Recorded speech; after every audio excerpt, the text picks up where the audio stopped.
projetos serão a realidade. E realidade é de ser também a rigorosa e implacável fiscalização para que seja cumprido o decreto do aluguel. Prometo manter, defender e cumprir a Constituição, observar a lei, promover o bem geral e sustentar a união, a integridade e a independência.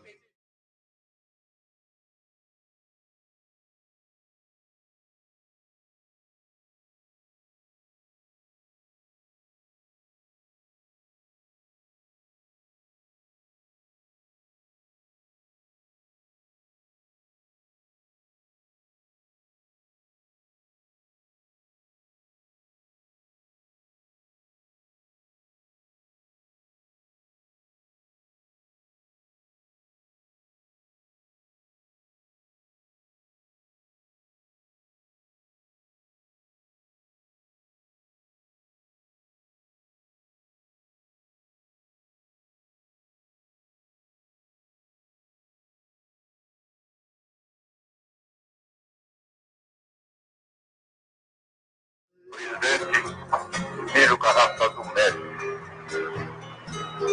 vou receber das mãos dignas de Vossa Excelência esta simbólica faixa presidencial. Sinto-me duplamente honrado.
Boa noite.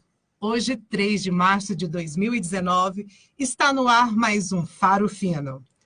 Hoje era para nós falarmos sobre previdência, né? Essa polêmica que está aí sobre a previdência privada, mas vamos dar uma pausa para a previdência e vamos falar de ditadura.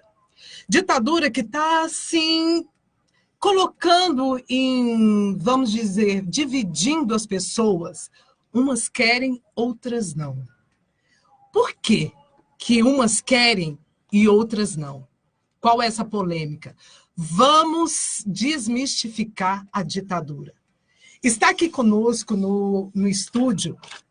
Antes disso, Cassiel não veio porque está doente, mas no lugar dele ele mandou Marinalva Sampaio, nossa colega também do Faro Fino. Bom dia, ouvintes. Boa dia. Noite! Boa noite, né? Boa noite. Hoje esse é um assunto muito polêmico, né? A gente está aqui com duas pessoas que têm experiência muito grande, que passaram por isso, e vai conversar um pouquinho com a gente para dar uma desmistificada neste assunto, né, Valéria? Isso aí. Está aqui no nosso estúdio a professora Nena Criado. Boa noite. Boa noite. Também viveu a ditadura, está aqui para explicar um pouco para nós. E o professor Almir, que é diretor, que era ator, Almir de Amorim, né? E que foi preso político, né? Em 71, ficou 2 anos preso aí. Então, vamos começar. Professora Nena, Sim. fala para nós aí o que é ditadura, o que é viver na ditadura. Ditadura é quando se tem a supressão dos direitos civis, da liberdade. É quando o regime de governo, a pessoa do governo, do presidente, ele toma para si os 3 poderes. Poder legislativo, judiciário, executivo, e aí não sobra nada para ninguém, para os parlamentares, né? Isso é ditadura. Aí a população fica à mercê do Estado, né? O que o Estado dizer, a população tem que aceitar. Na verdade, quando acontece o golpe de 64, né, os militares, eles falaram que devolveria, né, para o governo civil em 65, mas isso não aconteceu. Castelo Branco, que foi o primeiro, ele fica até 67. E dizem que era um homem intelectual, coisa e tal, né? Mas ficou aí o tanto que ficou, né? Porque foi de 64 a 67, o governo dele. Né? Mas a ditadura toda foi até 84, Não, foi né? 21 anos. 21 anos. Assim, como professora que sou, começo didaticamente lá das origens, né? Uhum. Para se perpetuar no poder, o que eles fizeram? Eles criaram decretos-lei, ato institucional. De 64 para 69, foram 17. O que é isso? São decretos-leis. Esses decretos-lei para quê? Para caçar parlamentar, para demitir funcionário público que não estava de acordo. O que mais? Eu falei de 2 coisas. Eu tenho uma lista aqui na cabeça que eu vou lembrando conforme for passando o programa, né?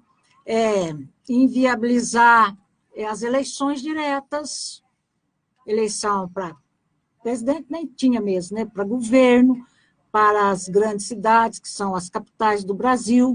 É até interessante colocar, você falou das eleições, né? Porque, nesse caso, as eleições o povo nem participa. É um conglomerado ali de políticos que vão decidir quem é que vai... Exatamente. Quem que vai governar na próxima... Em palavras mais simples, é uma panela que decidia, né, o destino dos lugares, né?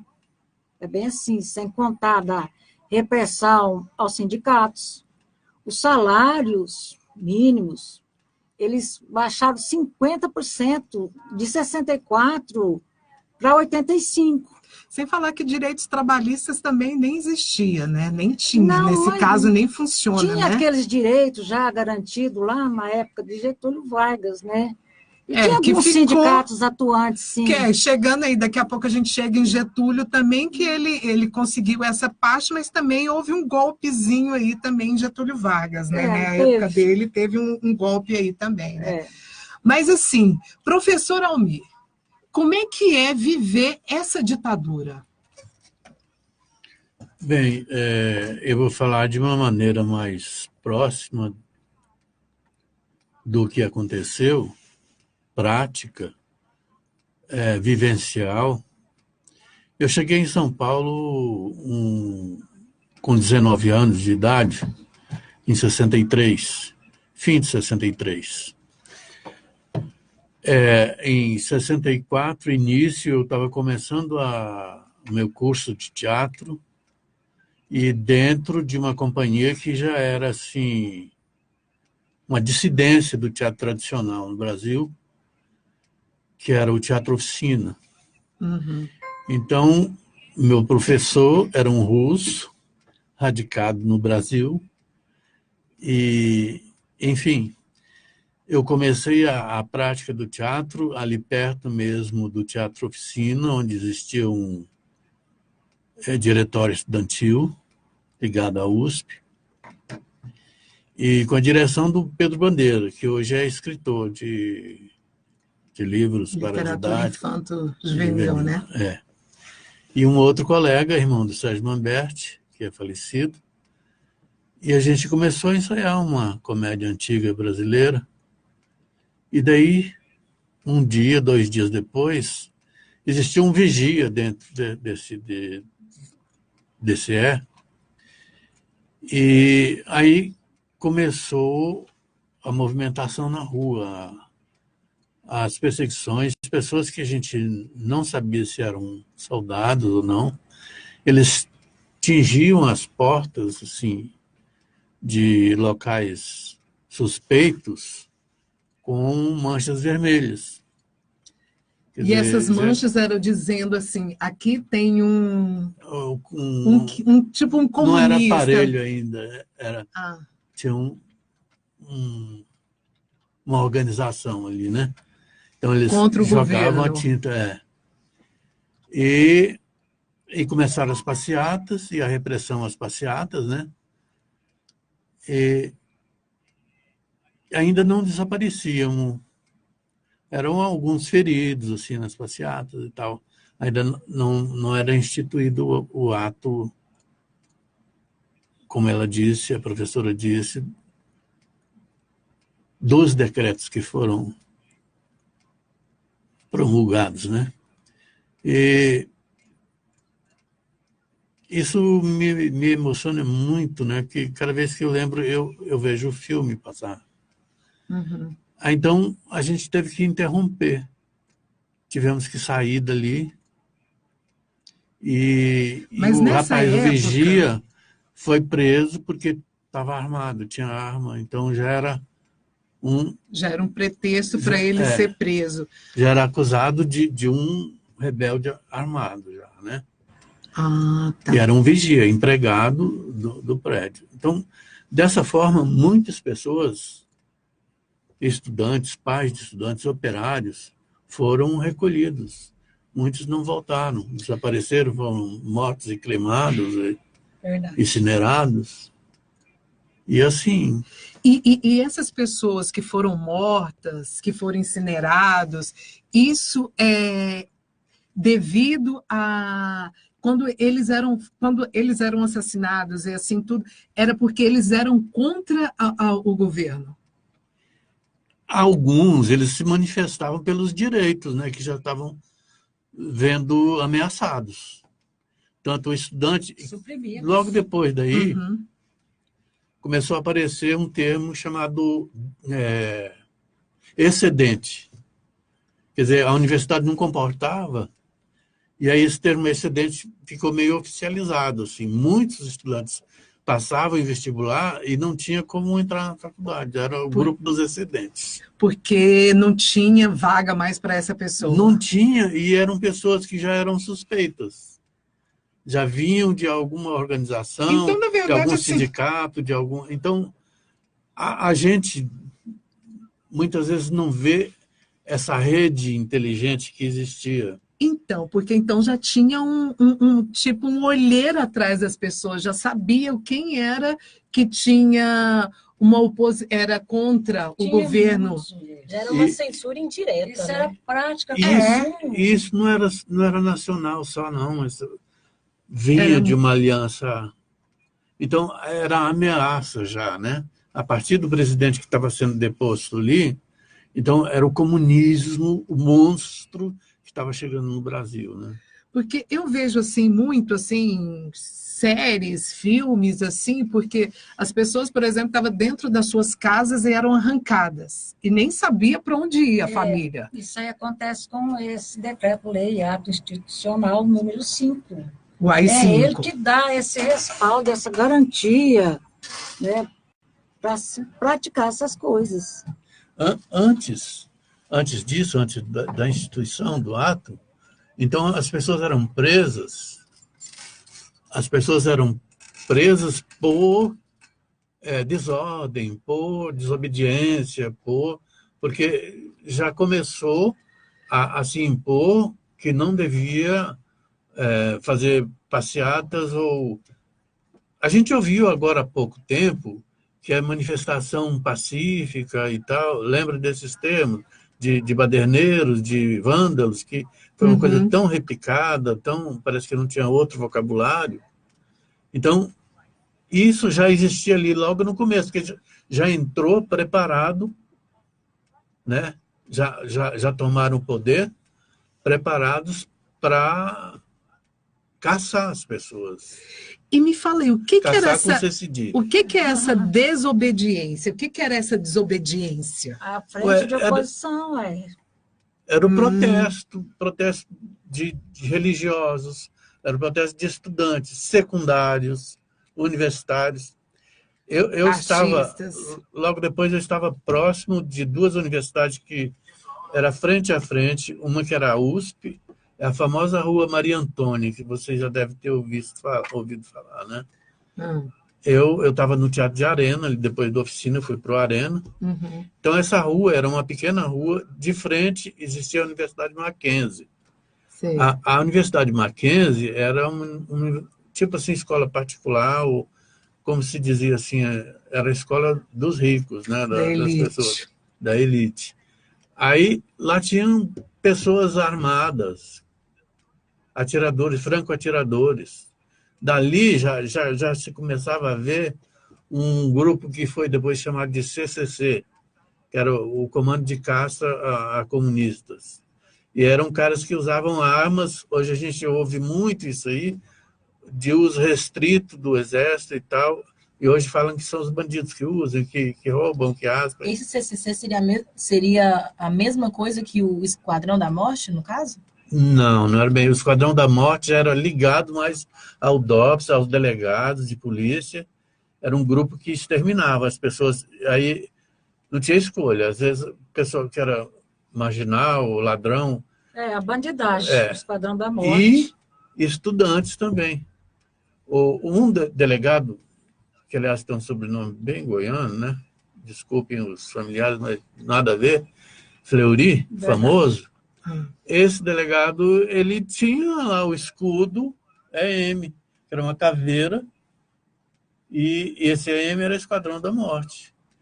Então, existiam grupos desse esquadrão que atuavam em diversas frentes. Mas, assim, ele não se sabia que eles, quando eles chegavam, por exemplo, na universidade, não se sabia que eles eram do esquadrão, ou eles eram uniformizados, assim. Às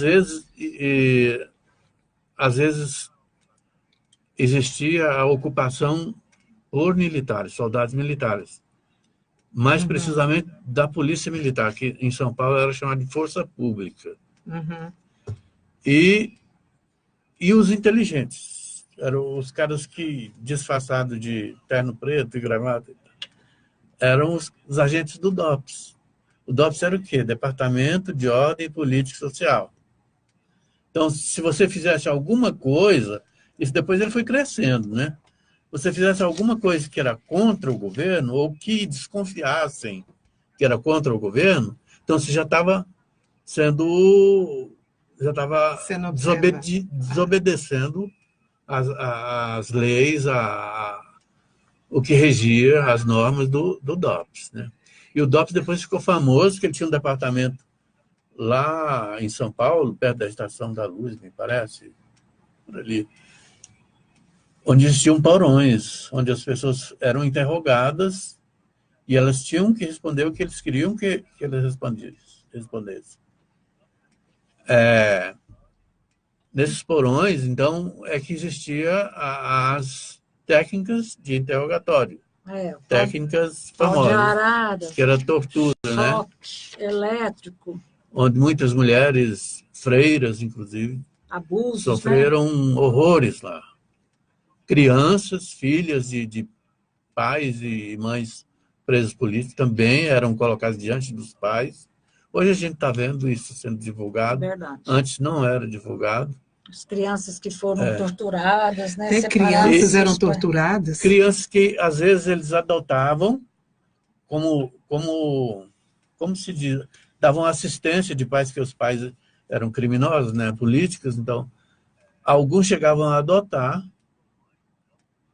depois ficaram sabendo, essas crianças ficaram sabendo, mas outros eram levados diante dos pais ali, na sessão de tortura, para assistir, para eles amedrontarem, para eles responderem o que eles queriam saber. De onde vinham todas aquelas ordens. Na Guerra Fria, né? Então, achavam que já tinha muitos russos invadindo aqui, cubanos, e que esses estudantes, esses operários, eram, de certa forma, agentes desse povo. Então, eram inimigos. Declaradamente falavam que eram inimigos. E aí difundiam para a população que eram inimigos da pátria, que eram inimigos da família. Posso falar? Sim, pois não. Que assim, a possibilidade que existe é de fazer uma coisa bem próxima disso aí.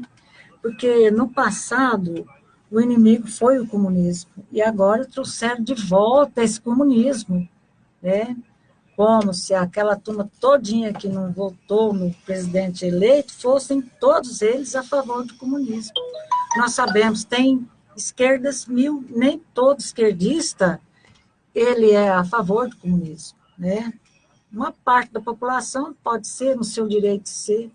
Um país que é democrático, ele tem que conviver com todas as ideologias possíveis. Se ele não faz isso, ele não é democrático. E a ditadura vai contra essa democracia, né? Ela não é a favor nem um minuto, que você perde até o direito de expressar e tudo mais, aí um monte de direitos. Tipo, como o professor está falando, uma verdadeira guerra no vale tudo. Aí quando você vê, né, nas mídias, assim, porque teve guerrilha urbana, guerrilha rural, né, sequestro, teve tudo, né, das frentes dessas organizações de oposição, teve tudo. Mas aí o pessoal de hoje quer usar isso como eles deveriam ser mesmo atacados porque eram comunistas que queriam acabar com o Brasil, implantar isso, coisa e tal. Quando, na verdade, eu creio que nem todos que estavam lá, né, que participaram dessas manifestações, desses movimentos, estavam mesmo afim de comunismo. E acho que hoje também tem tanta gente assim, brigando para implantar o comunismo no Brasil, não. Falando, já que a senhora tocou no assunto dessa questão do Brasil se tornar um país comunista, a senhora acredita que houve essa ditadura porque essa intervenção militar, porque o governo ele estava se mostrando frágil na época, ou porque realmente tinha preocupação do Brasil se tornar um país comunista? Eu penso assim, que em 64 havia uma situação um pouco assim de instabilidade, caótica, coisa e tal. E muitos setores, né, da sociedade civil pediu para os militares, teve até marcha pela família, pela liberdade. Houve um pedido, como há hoje. Como houve, né? Hoje estão pedindo. Pois é, eu não entendo, porque, por exemplo, eles falam assim, vamos mudar, porque vamos colocar, né? O PT foi horrível, é o carrasco, parece que a história do Brasil começou em 2003, não, mas né? eu tenho coisas para falar sobre isso. Parece que a história do Brasil começou em 2003, antes não existiu. Eu peguei o finalzinho ali da ditadura, né? Assim, não lembro muita coisa, porque a ditadura acabou em 85, né? Março de 85. Mas eu sei que nessa época, menina, a inflação estava lá nas grimpas, né? Pode confirmar para mim. O Brasil arrumou uma dívida externa estratosférica. Então, e isso acabou com o Brasil. O Estado ficou sem condição produtiva, porque tudo que se fazia no Brasil era para pagar essa dívida, e essa dívida foi dar até no governo Lula, quando ele quitou a dívida e ainda emprestou dinheiro para o FMI. O que nós recebemos da ditadura, além das coisas que o professor está falando? Essa dívida. Qual é essa herança? Da ditadura. Castro, uma vez analisando o Brasil, a dívida falou: a dívida é imoral, ela é indecente, ela é impagável. Mas ele errou, porque a dívida foi paga. O que eu quero dizer, particularmente, pessoalmente, é que a gente foi iludido que a ditadura tivesse acabado naquele período. Antes, um pouquinho, houve um momento em que era presidente o Figueiredo e que ele propôs a abertura. Agora, essa abertura era uma estratégia para a gente experimentar o que hoje a gente está experimentando.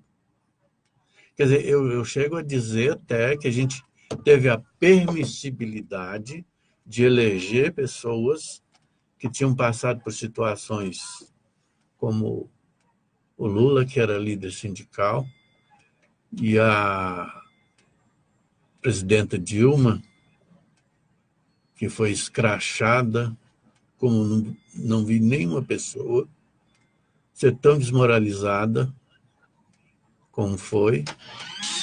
E, enfim, o partido fundado com a cooperação, com a participação deles, se tornasse um bode expiatório,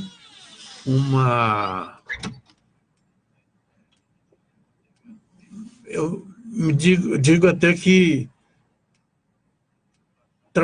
ser trabalhador é crime, é ser criminoso, passou a ser assim.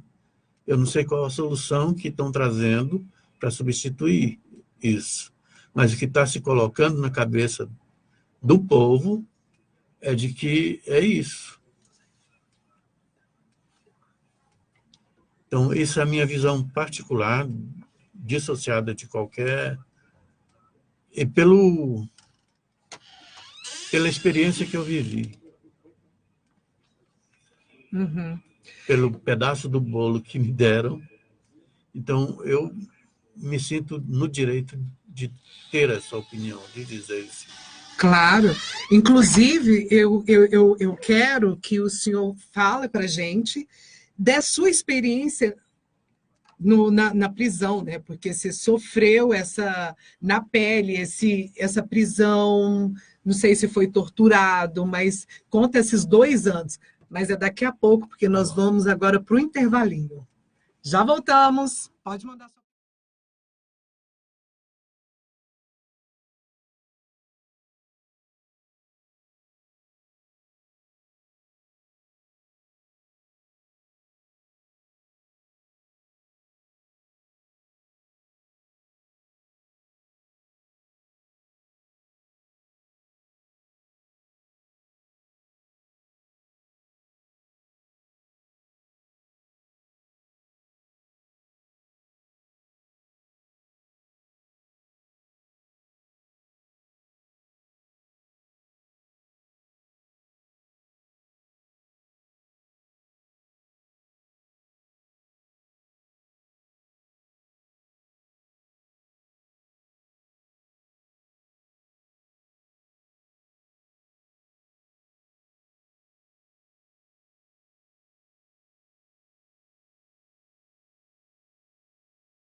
Sim, pois é. Apesar dessa ditadura e apesar dessas pessoas quererem de volta, que eu não entendo por que querer o sofrimento, mas aí, professor Almir, conta pra gente, né, um pouquinho do que foi isso, essa prisão, 2 anos. Por que essa prisão? Bom, nesse período, 70, por exemplo, existia um espetáculo de teatro de origem americana e eu estava no elenco. O famoso Hair? Famoso Hair. Então, o espetáculo foi muito sucesso e eu participei de uma parte da temporada em São Paulo e toda a temporada do Rio de Janeiro. E no Rio de Janeiro aconteceu que foi a minha primeira oportunidade de me revelar como autor de teatro. Uhum. A minha peça foi selecionada por um grupo chamado A Comunidade, lá no Rio de Janeiro, dirigida pelo Amir Haddad e com uma equipe muito... Eu ia falar um palavrão aqui. Uma equipe incrível de voz, de corpo. Inclusive, um dos assistentes é um grande autor hoje, que é o Eide Ribeiro. Aí a minha peça estreava no Museu de Arte Moderna, no Rio de Janeiro, em final de 70, e já existia, amparado pelas leis, pelos decretos, a censura. Censura com C e com S. Verdade. A censura com C era a famosa, oficial, e a com S é a que era do censo, comum ou selecionado, né? Uhum. Que impedia os espetáculos de serem levados a público. Inclusive, nós temos aqui o Chico Buarque, que a gente acabou de ouvir, autor de uma das peças que foram, né, bem danificadas, ou até, no caso dessa peça do Chico, que está sendo remontada de novo agora com o Zé Celso, que é Roda Viva, foi invadida no teatro do Complexo Ruth Escobar e muitas pessoas foram feridas, foram invadidas por esses caras que se diziam do comando de caça ao comunismo, ou de caça a comunistas.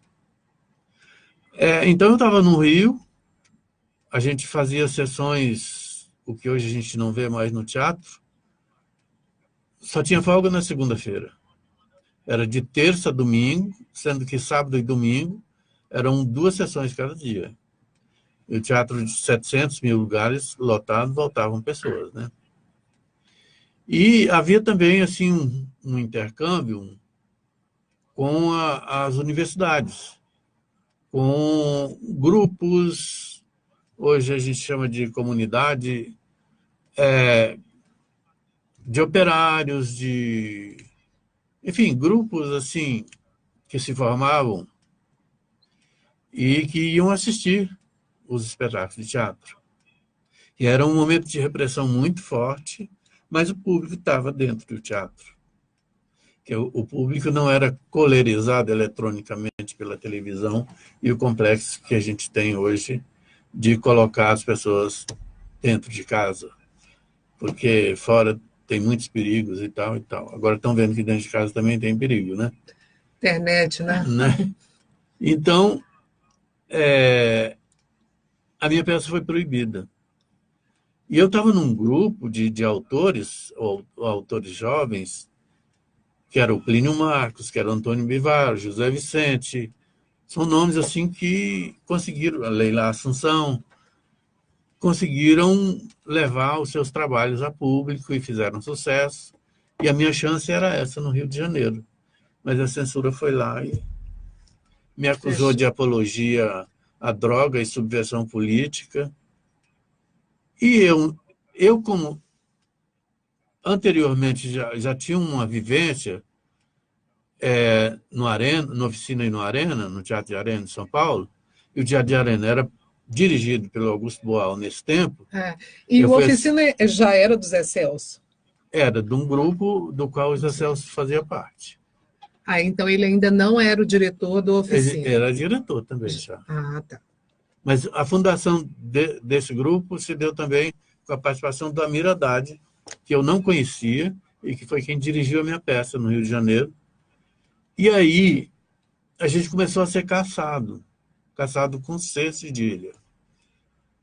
A gente morava, a produção de ré locava os espaços e dividia o grupo, que eram 30 atores ou mais em cena, né? Muita gente. Aí, por último, a gente morava em Santa Teresa, logo na subida da Lapa ali, num casarão lá e tal.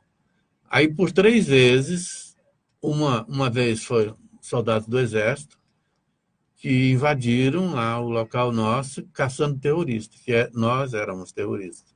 Que a gente usava cabelo, barba grande, por causa do espetáculo. Não podia nessa época. Não podia. É o jeito de Você tinha até aparência, uma então. aparência dos moldes do Estado. Olha, eu vi uma menina ser presa porque estava usando mini saia, antes um pouquinho de toda essa, na Galeria Metrópole em São Paulo. Então, se hoje tivesse as calças rasgadas, então... Hoje um monte de gente vai ser preso, né? Outra vez eu fui parado no Zeppelin, era um bar famoso lá de Ipanema, porque eu estava usando um cap de CPOR, que era um curso de universitários para servir o Exército, né? Uhum. Aí um cara enorme, vermelhão, assim, de cabelo crespo, ele chegou, parou na minha frente assim, você não pode usar isso. Falei, não, que é de um colega, um amigo meu, falou, não, isso é cap de oficial, militar. Ele me tomou e eu não pude falar nada. Não pode fazer nada. E eu estava num ambiente que era frequentado por intelectuais, por pessoas esclarecidas, e lá dentro tinha pessoas assim. Bem assim era no meio artístico. Por isso que a gente era vigiado e não sabia. Que era mais o lado mais perseguido, né? Porque os artistas que davam voz para o povo até hoje, né? A gente participava das passeatas, participava de projetos na favela, nos grupos periféricos, de apresentação de teatro ali, quando não tinha esse caminhão do César, a gente fazia um palco lá e apresentava. Existia um grupo chamado Centro Popular de Cultura, e depois foi se ramificando por outros grupos, né? Então, a gente era observado. E no meio teatral, isso eu faço questão de dizer, existiam pessoas que estavam militando com a gente na arte e que eram o quê? Olheiros do DOPS, sabiam, anotavam, entregavam tudo lá. Outros que diziam que eram jornalistas e estavam lá levantando toda a vida das pessoas. Mas aí minha peça foi proibida. E por outras 2 vezes, uma vez entraram, escreveram na parede porcos, não sei o que lá, nessa casa nossa. A gente tinha terminado o espetáculo, tipo 11 horas da noite, ia subindo, a vizinha veio correndo avisar que nossa casa estava ocupada e que eles estavam dizendo que a gente era terrorista e que... Aí não subimos para casa. Depois voltamos, aí eles não foram mais lá. Mas a gente via pessoas na rua olhando para saber. E daí então, nossa, foi uma pancada na minha vida, né? Mas eles chegaram no teatro, quando eles chegaram a te prender, eles pegaram você no teatro ou em casa mesmo? Não, isso eu já tinha voltado para São Paulo, quando aconteceu. Lá no Rio aconteceu esses episódios e aconteceu uma outra coisa também, que uma atriz argentina tinha se interessado pelo meu texto e marcou encontro comigo no Copacabana Palace. Eu fui lá, não encontrei ninguém, não tinha essa pessoa. E aí muitas coisas que aconteciam assim, então, e nem a gente não sabia. sabia. A gente tava, e lá perto do teatro, onde nós estávamos apresentando, era uma casa de tortura, que era chamada a Central de Polícia. Hoje o prédio estava para ser tombado e estava existindo um movimento para preservar esse prédio. Muita gente foi morta ali. vizinho do teatro e a gente não sabia. Então, as coisas aconteciam assim, normalmente. Inclusive com você, com qualquer pessoa. E muita gente não tomava conhecimento, né? Não tomava Às vezes você conhecimento. saía da sua casa de Principalmente manhã. população de interior. Né? É porque, igual a gente estava falando aqui no intervalo, né? A informação não chegava, ela ia até ali na esquina, então pouco de pessoas tinha essa informação. Mas bem aqui lembrado, que agora, assim, a gente conversando no intervalo, as pessoas que viveram isso também, que você estava falando, professora, que elas hoje falam assim, eu vivi, mas não lembro, não foi assim. Como é que é isso? Então, eu estou te falando, muita gente não tomou conhecimento, principalmente a população de interior, né? Outras tomaram, mas não se importaram, como se dizia, eram comunistas que estavam sendo presos, torturados, né? Mereciam aquilo, né? A imagem que passavam era essa. Né? Faziam, era isso aí. Eu penso assim, hoje não precisa mais desses olheiros que o professor falou, basta eles pegarem na rede social de cada um da gente. Com certeza deve ter, não, certeza. Pior, eu vi hoje no Facebook, o governo contratou uma empresa para vigiar a rede social. Estamos vivendo tempos de ditadura ou não? Eu acho que é uma sabe, uma possibilidade que ela pode ser evitada, né, ainda. Porque eu quero falar uma coisa preocupante. Muita gente fala, não, mas tem o Congresso que pode defender. Não teve Congresso no passado que defendeu, porque a criação desses atos, destituíram todos, quem eleger a ministro. Então, porque é o governo que mandava. Uma ditadura, né? Acaba com o Congresso, acaba com tudo. Com tudo. Com os parlamentares. Aí fica na mão de um ou de um grupo, né, seleto ali. À mercê, né, dessa ideologia militar.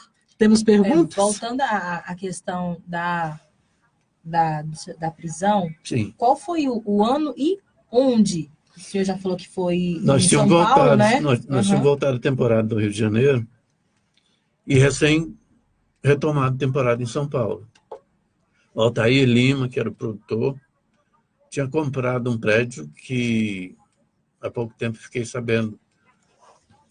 Ele está lá, perdido lá, o Teatro Aquários, ali na Bela Vista, o Bexiga. Se tornou uma igreja, depois ficou lá, um prédio que está lá para ser demolido, de certo. E era um famoso Cine Teatro Rex da região. Era uma coisa tradicional ali. Bom, chegamos em São Paulo, aí nós fizemos acho que 2 apresentações, uma em Santos e uma em Campinas, me parece. E aí foi para casa. Aí no ônibus existia um estojo de óculos. Eu peguei e tal, levei para casa. E o Hair era um espetáculo que abordava o uso de droga, a contestação... por isso que era apologia às drogas. Contestação à convocação dos jovens, dos meninos para a guerra do Vietnã. E, então, o espetáculo foi montado em várias capitais do mundo, né? Uhum. E do Brasil foi uma das que foi bem elogiadas, assim.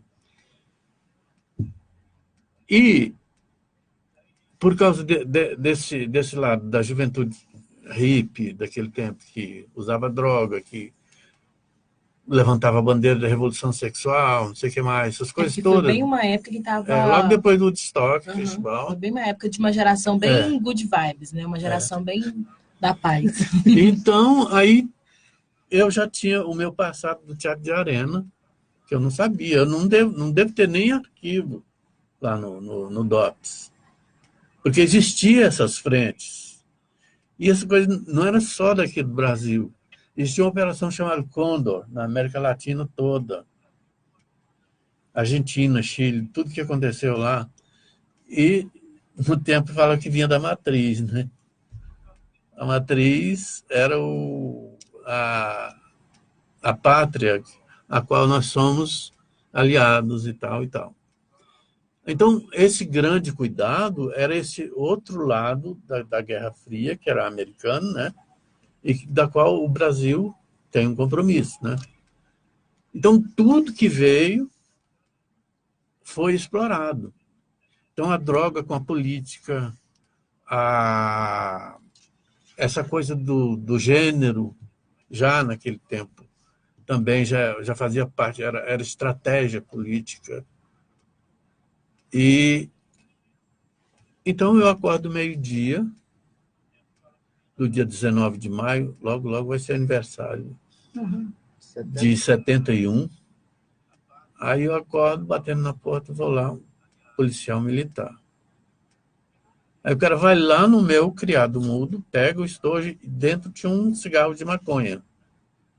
E pega uma caixa de incenso, aquele incenso japonês que a gente usava numa cena do Ré, que era a famosa cena do Nu, que era do Hare Krishna, que era o intervalo, que naquele tempo o espetáculo tinha 2 partes, né? Era mais de 1 hora. E nesse momento a gente distribuía incenso para a plateia. Então levaram essa caixa, aí foi no quarto de um vizinho, acharam lá também um pó branco que disseram que era cocaína. E aí, no caso, existia lá, junto comigo, uma cantora de uma dupla que já tinha feito sucesso. Eu não vou dizer o nome dela aqui agora, porque acho que ela tinha separado já ou estava separando da dupla, né? E ela foi junto com a gente. Estava lá junto com mais 2 meninos ou 3 que faziam parte do elenco. E aí levaram a gente para a delegacia, né?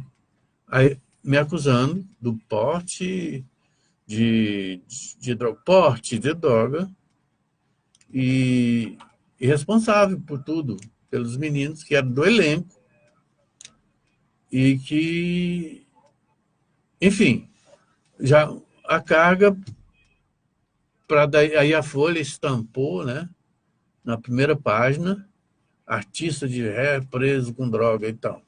Então, você foi até parar até nas páginas de jornal? Primeira página. Página policial. Que coisa. E eu no centro, lá, barbudo e cabeludo, assim. Não, já foi assim, humilhante, né? E assim, então, essa coisa de droga, talvez era mais interessante, porque anulava mais a pessoa do que um preso político, que era recolhido lá, e tinha advogado, tinha as instituições que batalhavam e tal. Aí muitas pessoas foram assim. Inclusive, depois dessa delegacia, eu fui para o chamado Carandiru. Fiquei no pavilhão 9, não sei quanto tempo, que eu perdi um pouco a noção do tempo. Cheguei lá, eles dão um comprimido, uma injeção para a gente. E essa injeção e esse comprimido é para quê? Eles que era para você não ficar nervoso, para você não ficar... Te dopando. Aí depois disso eu recebi uma visita de um advogado daqui de Goiás, do interior. Aí o Altair, produtor, tinha prometido que ia dar assistência, né? Aí os caras acharam que era melhor eu ser transferido para um manicômio judiciário, porque aí eu era, como se diz assim, inocentado. Meu Deus. Então, quer dizer, mas você chegou aquele autor chegou aí?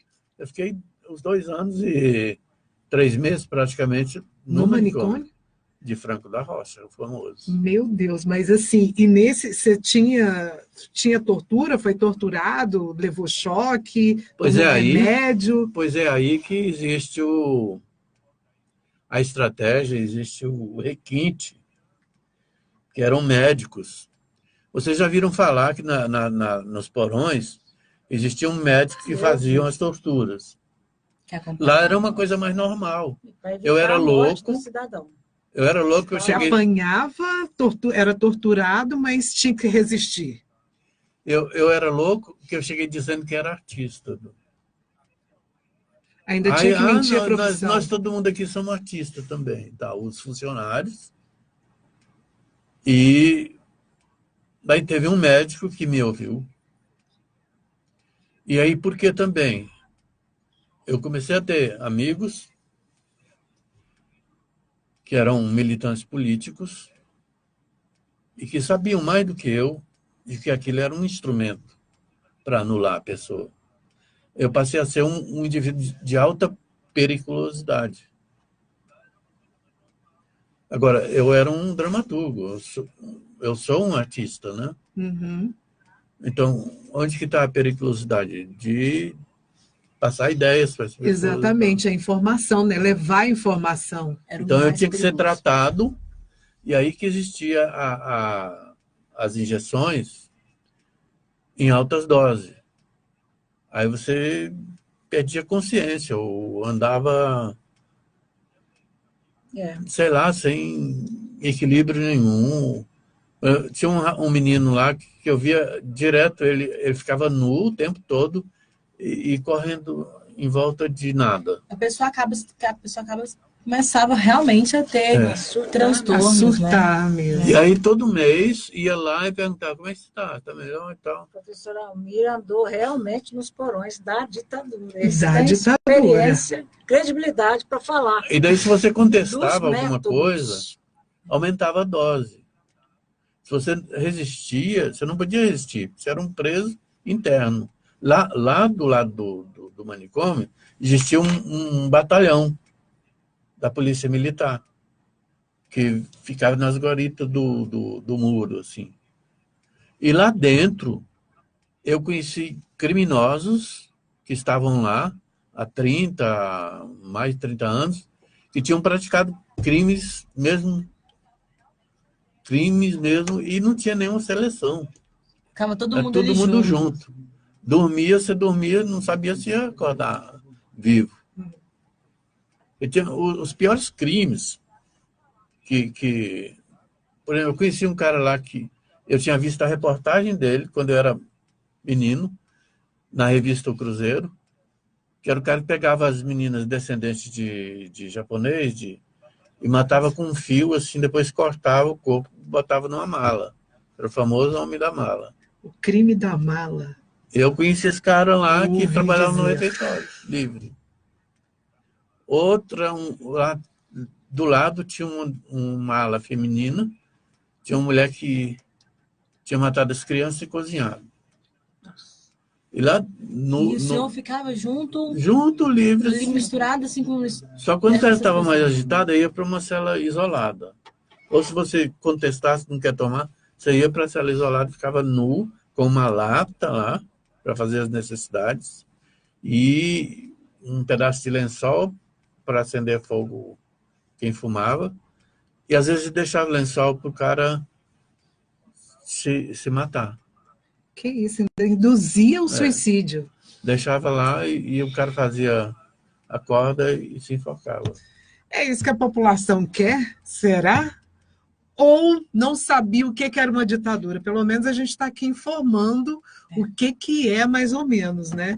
E não é nada bonito a gente saber dessa história. E aí a gente tinha aquelas pessoas que a gente respeita muito, que são médicos formados, diplomados, para fazer esse tipo de trabalho. Teve lá um senhor, já de idade, naquele tempo eu ainda estava com 20, qualquer coisa assim, 26 anos, parece. E esse senhor, porque ele tinha criado um grupo religioso, então que ele estava indo contra a ordem pública. Ele estava lá porque ele era místico, ele acreditava, ele falava que era seita que o cara tinha criado e tal. E outros que tinham sido torturados nos porões do DOPS foram parar lá, isolados, a gente nem sabia às vezes que estavam lá, e que ficavam lá para perder a consciência. E depois morrerem, serem descartados em Caieiras, os locais ali perto, não sei se já viram falar no nome desses locais. Agora, há pouco tempo descobriram uma ossada lá, falava-se muito, o povo falava, você vai sair daqui só para Caieiras e tal. Caieiras é esse lugar lá, perto de Franco da Rocha, aqui, Eita. onde eles descartavam... Era um cemitério clandestino. Eita. É. Complicado. Assunto muito pesado mesmo. Queria dar sequência naquele assunto que a gente falou sobre como é que as pessoas viam, né? Lembrei do milagre econômico, que tapeou muito a população. Milagre econômico, você vai falar disso agora, mas tem uma pergunta. De uma das nossas ouvintes que está participando do programa, que ela é a Jaciara, sobre aquele assunto que a senhora falou no primeiro bloco, sobre o nosso atual governo. Ela pergunta o seguinte, ela quer saber se as características da ditadura, o que ela tem em comum com o governo atual. E já colocando aí já o que você ia dizer. Tem muito a ver. Tem a propaganda de direita, a propaganda nazista, fascista, que teve lá no começo, em 64. Nós não falamos que teve uma marcha no Rio de Janeiro pela família e pela liberdade? Como é que esse cara se elegeu?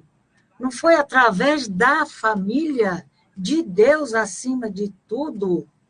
Então tem amor à pátria? Amor à pátria. Amor à pátria foi um governo, Gastas o Médici foi o mais ufanista deles. Era o tal de ame ou deixo, Brasil para frente, né?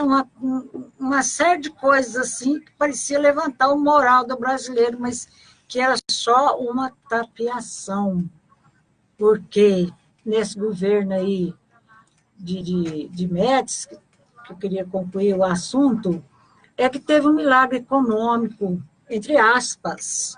O Brasil conseguiu crescer 12% ao ano, e isso é uma coisa que só essa China aí consegue, né? Então, foi, né, uma coisa esplendorosa, mas o que o povo não conta é que foi através da entrada do capital estrangeiro das multinacionais e do dinheiro emprestado ao FMI, que deu naquela dívida, que não sei se vocês lembram de ouvir falar, que a gente sabe que ela era impagável, imoral, indecente e impagável, né? Uhum. Mas foi a época da construção da Transamazônica, que não está pronta até hoje, que foi superfaturada.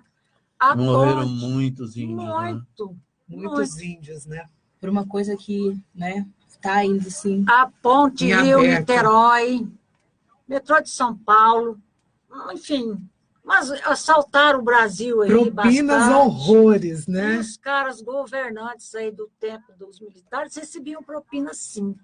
Né? A corrupção está no Brasil, falaram que um cara roubou aquele 40 anos. Não, a corrupção no Brasil é muito mais antiga que isso. Desde o princípio.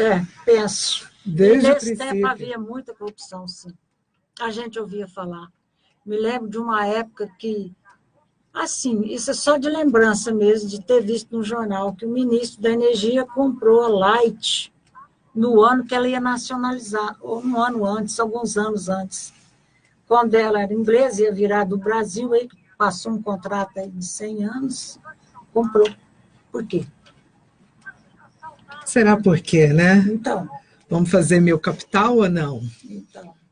É igual uma rede de televisão, que era a rede de novelas antes. Ela foi destituída, sim. A Tupi? Não, a Excelsior. Excelsior. Assim, eu falando de TV, eu não tenho essa propriedade para dizer isso, né? Mas assim, porque comunicação a gente sabe que é o que abre, é o que distingue uma cultura toda, né? É um dos 4 poderes, né? Eu diria que é o primeiro. Que é o que faz... que é o forte. Antes de tudo, é o primeiro poder aí que se tem. Esse pessoal também teve o seu quinhão nesse período. Eles dominavam, então a notícia que saía era distorcida. Então, daí saiu uma lei. Hoje Daí saiu uma lei que a empresa não era responsável pela notícia. Então, você, jornalista, se você dizia alguma coisa ali, então você que era o responsável pelo. Então, você era... Então, porque o que eu sei, que eu estava dizendo antes, que eu não tenho tanta propriedade nesse assunto, mas eu ouvi dizer que a Globo foi construída na época da ditadura para ser líder de audiência, sim, para fazer a cabeça da população. E dizer assim, isso é o certo, ponto. Eu acredito nisso, mas ela, muitos anos depois, pediu desculpa por ter apoiado, né, a ditadura? Pediu. Tarde demais, né? Tarde demais. Isso é engraçado, né? Porque muitos caras hoje que são acusados e são delatados, aí vão lá, pedem desculpa e tudo bem, né? Como se desculpa resolvesse alguma coisa, né? Vai resolver, ele vai falar assim, arrependi, será que arrependeu mesmo? Né? E eu vou pedir desculpas e está tudo certo? Não está tudo certo em minha cabeça. E as pessoas, né, que sofreram tortura. Isso, perderam parentes, né? Igual no seu caso, que você foi preso, que você foi parar no manicômio, igual o cara que ficou lá, que ficava correndo em volta do nada. E aí, a desculpa vai resolver? Não vai resolver. Eu só estou aqui de volta, assim, hoje, vivo, talvez, porque eu tive apoio de colegas artistas. Através de um amigo insistente. Eu saí de lá por obra de um advogado, que era advogado dos metalúrgicos de São Paulo. Senão ficava lá. Virava um ciclo vicioso. Até eu perder a consciência ou morrer. E talvez até ir parar, né? Em um desses cemitérios clandestinos. Né? Infelizmente Aí, eu tinha uns colegas que escreviam cartas, eram colegas da televisão Tupi, mandavam cartas. É claro que eles liam as cartas todas lá, e a estratégia da gente foi justamente isso, brasileiro. Aí que eles passaram a me considerar um pouquinho mais. Que via o nome daquelas pessoas que estavam na mídia, na televisão, fazendo novela, e cartas e fotografia que eles mandavam para mim, dedicatórias e tal, e incentivando que logo... Força, né? Vai segurando aí. Foi aí que, em 73, eu saí. No segundo semestre de 73. Sei. Mais uma pergunta? Nossa última pergunta aqui do nosso programa. Assim, quando teve toda esse golpe, quando o senhor foi preso, realmente, foi praticamente no auge da sua juventude, né? Assim, o senhor estava começando a sua carreira, estava iniciando seus projetos, ambições, todo jovem tem. Quando o senhor olha para essa nova geração, que tem total liberdade de expor suas opiniões, que usam as redes sociais para o que deu na telha está postando. Como que o senhor vê isso? Porque a maioria das vezes as pessoas usam essa ferramenta de expressão como uma ferramenta para o mal, vamos dizer assim, né? Às vezes para humilhar as pessoas, para terem ideias assim que vão prejudicar alguém. Como que o senhor vê essa liberdade de expressão para essa nova geração?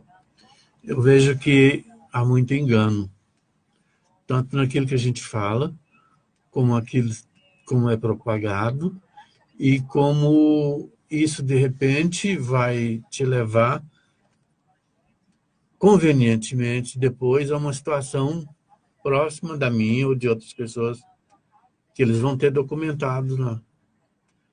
No que você está pensando?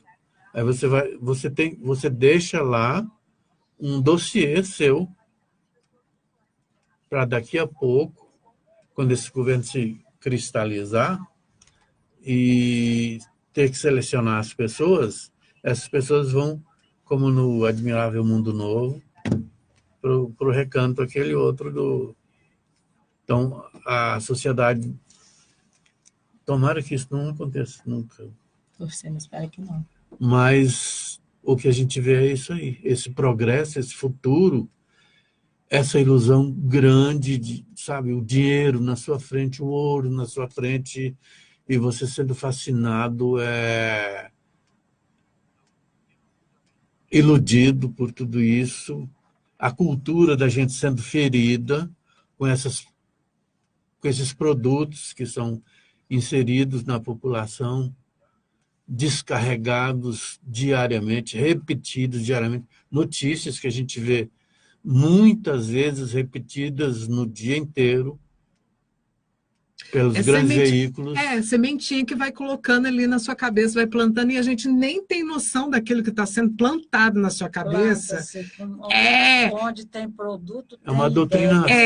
Ideias, igual do tipo assim, esse copo é o melhor do mundo. Se você não tiver esse copo, só ele é copo. Se você não tomar água nesse copo, você não vai ser legal. E ainda junta com esse complexo tupiniquim de inferioridade que o brasileiro tem muitos, né?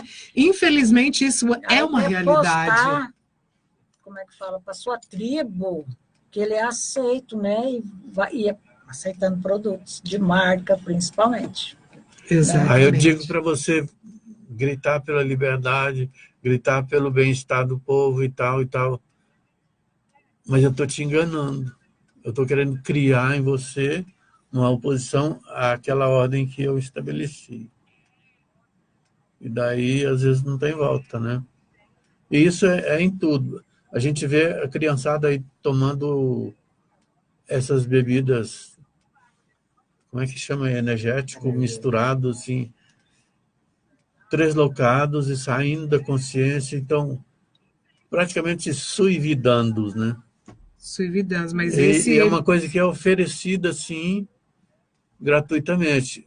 Naquele tempo, eu via os caras, para fumar maconha, tinham que se enfiar debaixo dos porões, assim, Hoje então, você vê... todas as janelas falando cheiro, né? E bom ar, e não sei o que mais.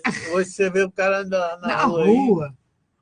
Aí. E aí o traficante ainda vai negociar com o político lá e tal.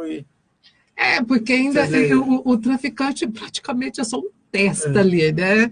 Porque ele não é realmente o traficante. O traficante está atrás dele. Ele é só um peão. É só um ponta de lança dos caras que estão dono da ordem, do poder, né? Que são os caras que vendem arma, que coloca a arma na mão do traficante. O ouro de tolo, né? No ouro de tolo. E ele compra isso e vamos lá para... Porque e como às vezes você fala no sistema capitalista... Porque a vida não está boa na comunidade, então querem criar um tipo de coisa, recebe esse incentivo, mas é para quê? Para mandar para o matadouro. Hoje, toda hora você está vendo que o cara morre em confronto e qual que é esse confronto, às vezes, né? Porque é um mecanismo, né? Ele é um ciclo. É o mais forte mandando no mais fraco, e ele vai seguindo. E nesse ciclo vidas vão se perdendo, né? Infelizmente. Quer dizer, crianças armadas dentro de escola, fazendo o que está fazendo. Qual que é a educação? Qual que é o incentivo disso para as crianças? Não é lutar pela sua classe, não é o produto que é oferecido para eles. Porque assim, não tem jeito, né? Se ele tem que ser um cara legal, ele vai querer aquele produto mesmo. E a senhora, que é uma professora que convive, né, de perto com essa geração, essa questão da liberdade de expressão, a senhora acha que estamos fazendo um bom uso dela? Olha, você me fez uma pergunta muito difícil de responder, porque isso aí está relacionado com os valores morais, espirituais, que, de maneira geral, a sociedade tem cultivado. A professora alertou para um item, que é do consumo do produto, né? Também, outras questões estão relacionadas a isso aí. A educação, que não anda boa, né? A educação formal, os pais que entregam os filhos, né, para a escola, para que a escola eduque seus filhos, que não passam os valores, né? Uma sociedade que tem dificuldade de cultuar valores morais, espirituais, eu acho. Isso aí vai dando nesse oba-oba. E a gente vê muito pai, muita mãe, com excesso de zelo pelo filho, né? Que briga na escola, Aí o filho não tem culpa, né? O coleguinha que tem culpa, mas o filho. Demais. Essa geração desse amor exacerbado aos filhos. Então, pegando esse gancho aí, essa nova geração exacerbada, que é muito mimada, que é poupada, boa, poupada. Vocês acham que essa geração ela pode ter uma informação melhor? E para nos ajudar que o Brasil mude, né, para que não chegamos a uma nova ditadura, eles têm uma condição ou está perdida? Ai, menina, acho que a gente não pode desistir. A verdade é essa, né? Estamos aí, professores, educadores, artistas, né? Pronto para tentar, assim, mudar a cabeça, né?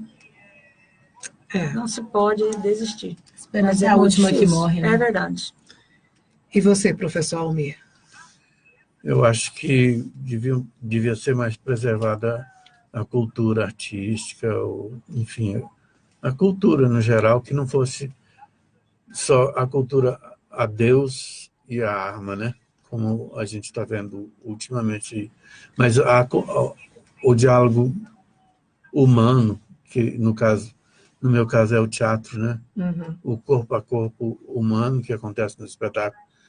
Então, que os teatros não se tornem locais desertos, como está a gente observando, sendo substituído por grandes massas com capital estrangeiro. Eu gosto muito de música, de rock, sabe? Até o próprio carnaval sendo invadido e destituído da sua identidade.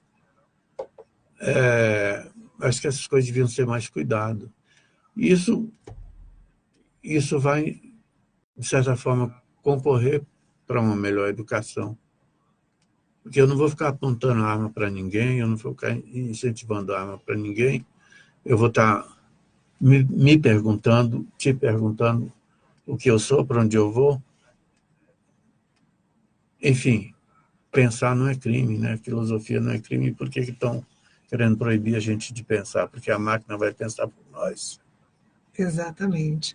E as pessoas têm que começar a enxergar isso, né? Elas terem uma opinião própria e não ser massas de manobra, né? Porque a partir do momento que a sua opinião é terceirizada, você não se tem uma visão, aí você se torna uma marionete na mão de alguém. E, infelizmente, é o caminho que a nossa geração ela está seguindo. É esse caminho dessa terceirização de pensamento, de valores, de ideias. Infelizmente. A nossa soberania, que é rica. Quantas raças a gente tem aqui? Todas. Está sendo mascarada. Está sendo iludida. A gente não tem mais país, a gente não tem identidade. Está tudo sendo vendido. Até nosso ar está sendo vendido, que é a Amazônia, né? Nosso pulmão, então não sei onde é que nós vamos parar. Sociedade tem que ter um olhar próprio, vamos ver onde vamos parar, né? Professores, infelizmente chegamos ao final, até ultrapassamos os 15 minutos. O assunto está tão bom que... desce. O professor, acho que tinha eu também mais coisa. Não! Aí a gente é muito mais coisa para perguntar. E a gente, muitos ouvintes também, tá aqui cheio de perguntas. Pois mas... Como é que faz, né? E olha que a gente tirou uma música para deixar fluir, mas infelizmente temos que terminar o programa. Eu só tenho a agradecer a possibilidade que você me deu de vir aqui. Mas eu já faço o convite, voltará, por favor, nos ajude a fazer o Faro Fino. Professor Almir, também muito obrigado pela sua presença, pelo esclarecimento. Eu acho que, nossa, é um dos assuntos assim que a gente vai ter que repetir mesmo, porque a gente vai também começar a fazer plantaçãozinha na cabeça das pessoas aqui. A gente tem que falar muito, a gente nem falou do AI-5, falou bem pouquinho, né? A gente tem que falar muita coisa, tem que falar dos dias atuais. Mas o professor manifestou as atitudes decorrentes desse ato, né? Mas a gente precisa um pouquinho dar uma aprofundadinha aí, vai ser muito legal. Vai sim. Professor Almir, muito obrigado. Agradeço pela presença. Professora Nena, muito obrigada também. Foi um prazer ter vocês aqui com a gente. O convite está feito, volte sempre. O Faro Fino chegou ao final. Agradeço muito a vocês. Quarta-feira estaremos de volta. A gente fala qual é o assunto. O assunto aqui agora está bem assim, caixinha de surpresa. Está em aberto. Está em aberto. Vem com a gente. O Faro Fino é feito por você também. E mande suas perguntas. Até quarta-feira. Até lá. Tchau, tchau.